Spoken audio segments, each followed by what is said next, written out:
नमस्कार दोस्तों, मैं स्वागत करती हूँ आपके अपने चैनल मिस्ट्री बाबा स्टोरीज़ में। अगर दोस्तों आपको मेरी वीडियो अच्छी लगती हो तो लाइक और सब्सक्राइब करना बिल्कुल ना भूलें। दोस्तों चलिए शुरू करते हैं आज गीता का 8वां अध्याय। अर्जुन ने कहा, हे पुरुषोत्तम, वह ब्रह्म क्या है? अध्यात्म किसको कहते हैं? कर्म क्या है? अधिभूत क्या और अधिदेव क्या कहलाते हैं? हे मधुसूदन, अधियज्ञ कैसा है और इस देह में अधिदेव कौन सा है? मरने के समय में से स्थिर चित्त वाले लोग तुमको कैसे जान जाते हैं?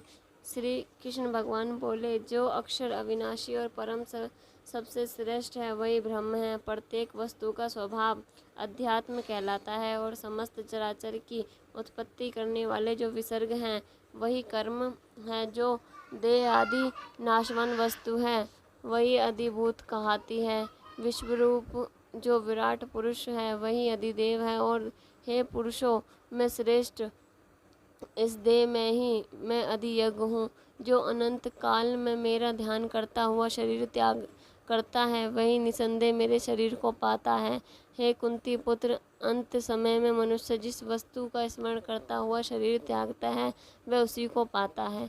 इस कारण सदैव मुझ ही मैं मन और बुद्धि लगाकर मेरा ही स्मरण करते हुए संग्राम करो, तुम निसंदेह मुझको ही मिलोगे।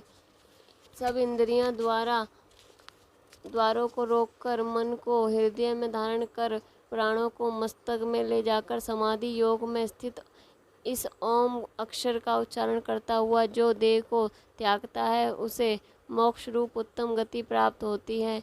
हे पार्थ, मुझ में ही मन लगाकर नित्य प्राप्ति जो मेरा स्मरण करते हैं उन सदैव स्मरण करने वाले योगियों को मैं बहुत दुर्लभ रीति से प्राप्त हो जाता हूँ। मुझको प्राप्त होने पर सिद्धि को प्राप्त करने वाले महात्मा गण फिर यह जन्म नहीं धारण करते।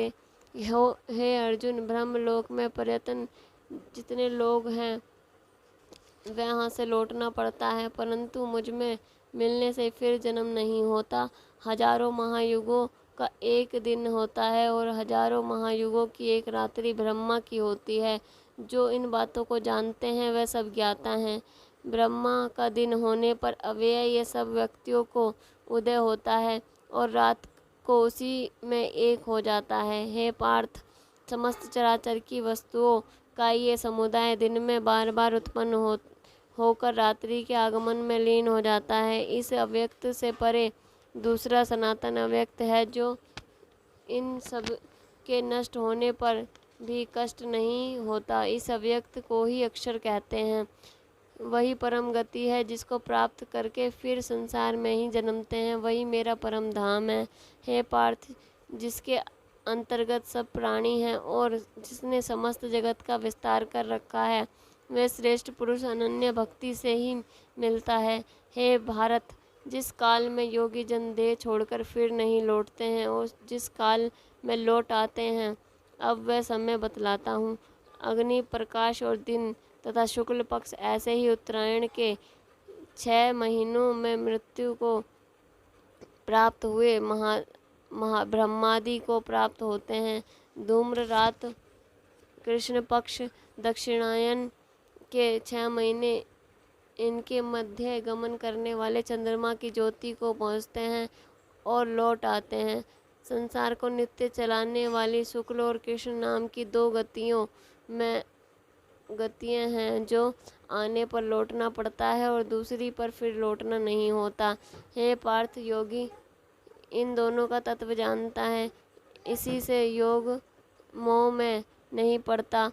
अतएव हे अर्जुन, तुम सदा योग युक्त हो। वेद, यज्ञ, तप और दान में जो पुण्य फल बतलाए हुए हैं, योग से उन सबको अधिक ऐश्वर्य प्राप्त होता है और सर्वोत्तम स्थान पाता है। जय श्री राधे। धन्यवाद दोस्तों मेरी वीडियो सुनने और देखने के लिए।